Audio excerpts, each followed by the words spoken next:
The power of love, and how the power of love can allow you, me, and we to experience success as well as life fulfillment.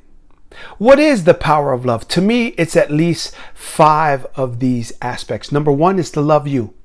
Number 2 is to love your people. Number 3 is to love the job. Number 4 is to love the customer. And then number 5 is love your product or service. That's what we're talking about in this video, the power of love. Let's go.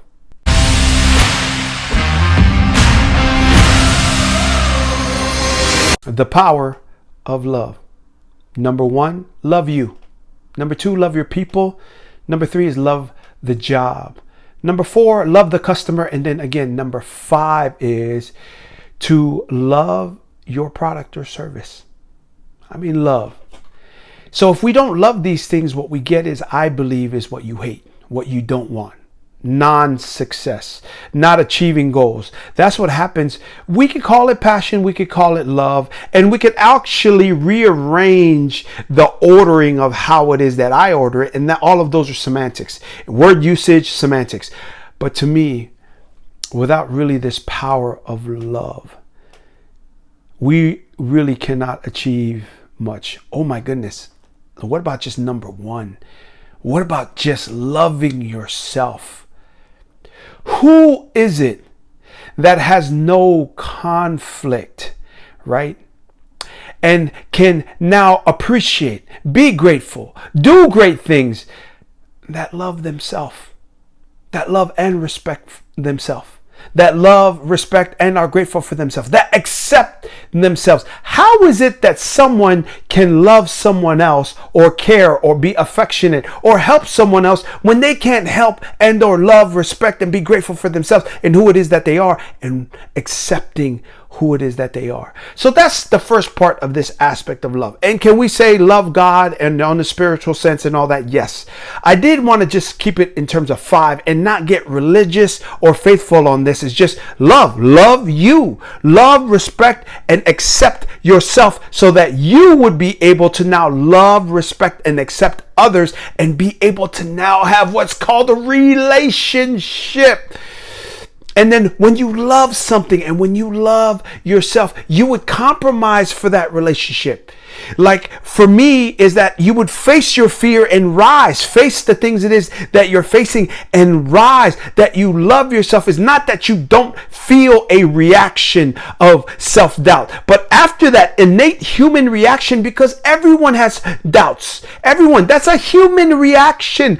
But the response now is, I love myself. And in the Polynesian community especially, right, there is something wrong or there's conflict for a person that is confident in themselves, because they feel like to be a good person in Polynesia is you must be humble, you must be meek, you must do what the elders say. That deal is long expired. I get being respectful and loving our people and really making sure that we don't go over the line, but we walk the line in terms of our confidence, celebrating what it is that we are good at. We promote that and we share that. We deploy what it is that is our passion, that we love ourselves, that we trust our purpose and our why. And despite the haters, the naysayers, and all the people that are pointing that are now, they're not worried or concerned or hate you. They hate themselves. So then therefore they hate the fact that you're confident, that you celebrate what it is that you are, that you promote what it is that you do, what you believe in, what you accomplish.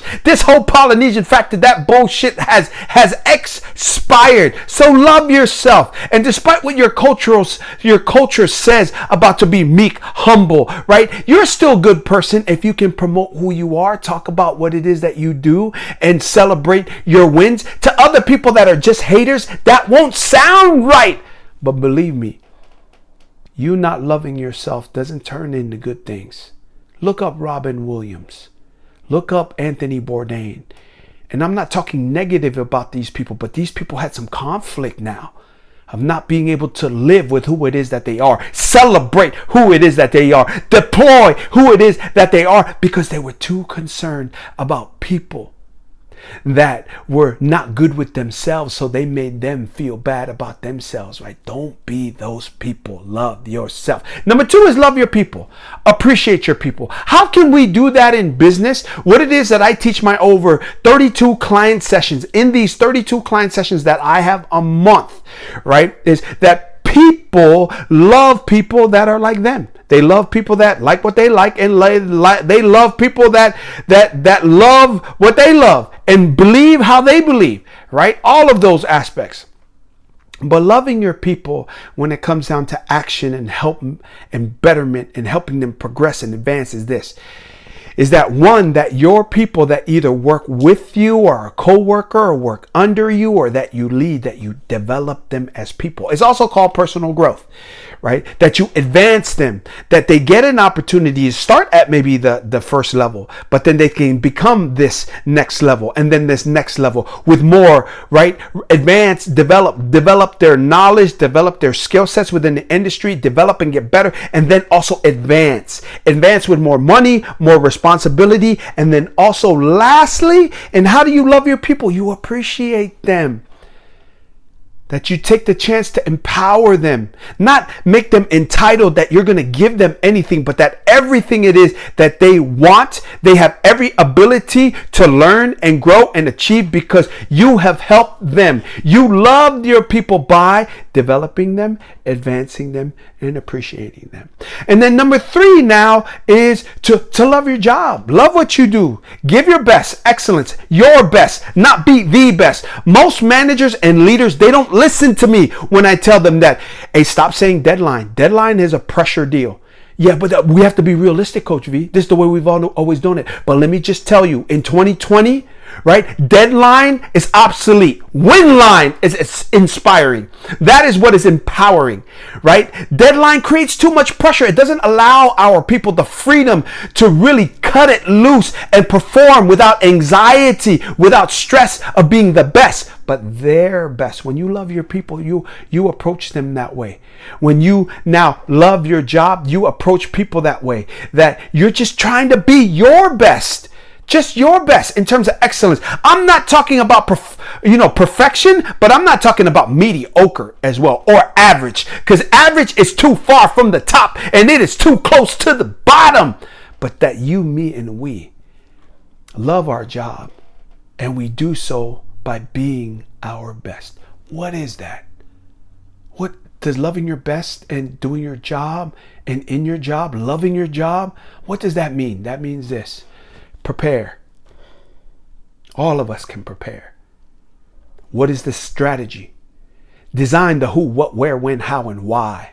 Tell that and communicate that in a very respectful way, in a challenging way to our people. If you love your job, you would design it. You would plan it. You would put it in the calendar. You would time slot it. You would detail it where it is the who, what, where, when, how, and why. You would do those things because that's what I do, because I love my job.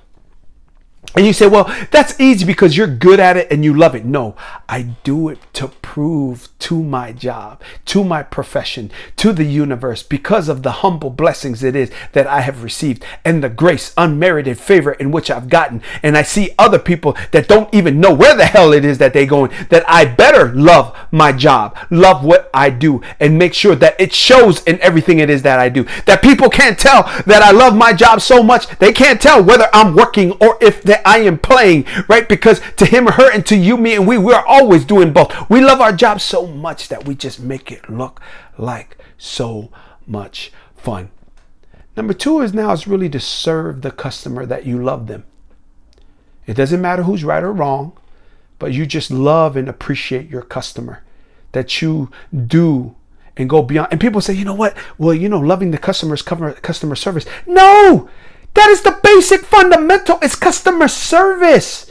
And do you need to go above and beyond? Maybe. But loving the customer is knowing the product, knowing the service, knowing the who, what, where, when, how, and why, and the details of your product or service. That's serving the customer. That's loving the customer. Loving the customer is this as well. That will greatly help you, that you love your customer so much that you shut up and listen. and then give them the product or service it is that meets their demands, their needs, and their wants. And then lastly is love your product or service. Believe in it. Man, I should be in the food industry because I love certain foods. I would do well because I believe in it. But I believe in personal and professional development. I have been anointed and blessed to be what it is that I am today, with the skill sets of articulation and to be able to feel out what it is that the client and or company or organization it is that I'm serving, what it is that they need. And when I love on that, when I love on the product and service it is that I am dishing out to the world and deploying it worldwide, it will show. The passion will show. The love and the detail will show. The execution and the performance will show, because of the fact that I really believe and love in something. Those are the 5. To love you, love your people, then to love the job, love the customer, and then love the product and service. That is the power of love. Thank you so much for watching this video. Press the like button, please. Smash that subscribe button and comment below on what it is that you thought in this video. Help me grow and get better so I can love what it is that I do, so I can better it with all the passion, vigor, and vitality that I have within me. Until next time, work to be your best and live your best life. It is your boy, Coach V. One love, mad respect. Live it. Peace.